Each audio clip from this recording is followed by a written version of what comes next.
Are we at a tipping point where reversing the impact from climate change is becoming extremely difficult? Yes, I mean, we are actually very close to a tipping point. And we can see that in the last 2 years, basically, the global warming has jumped into levels that we have never seen before. Basically, in the last year, we've had temperatures that are already globally averagely about 1.5 degrees above the average of the past century.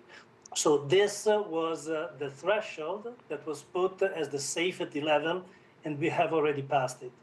Well, let me move on to what's happening in Spain. The picture of destruction and devastation, just heartbreaking catastrophe. Are we certain that, in fact, it was climate change that was behind this disaster?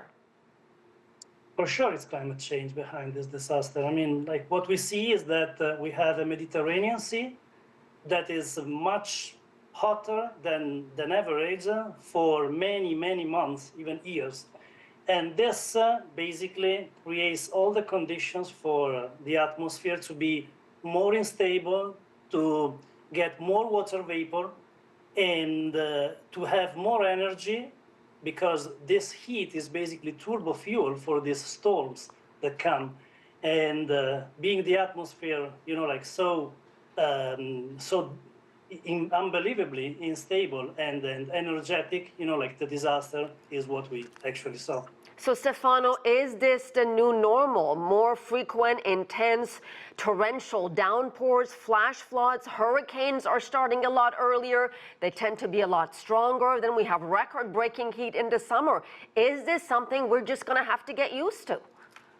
Yeah, let me be clear. I mean, like, we've talked about these things for many, many years, and this is actually what we are already seeing.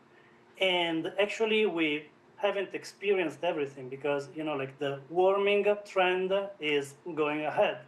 So what we will see in the next years is for sure like more intense, more frequent, more durable heat waves, and also you know, like storms like this, which are a direct consequence of the heat that we store into the oceans.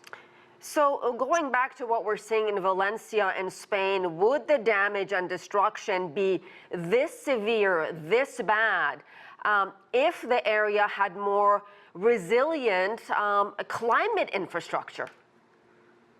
Yeah, this is for sure something that, you know, like we have to work on. This is not my expertise, but yeah, we can say that we have to work on two topics. One is reducing the emissions, so trying to mitigate this ramping global warming. And the other one is adaptation to climate change, because of course we are seeing already the effects of climate change, and then we have to adapt, constructing more infrastructure that are resilient to this type of episodes. If we invest the money in this direction, probably damages will be, you know, like more bearable in the next years. All right, we'll have to leave it there. Stefano Materia, thank you so much.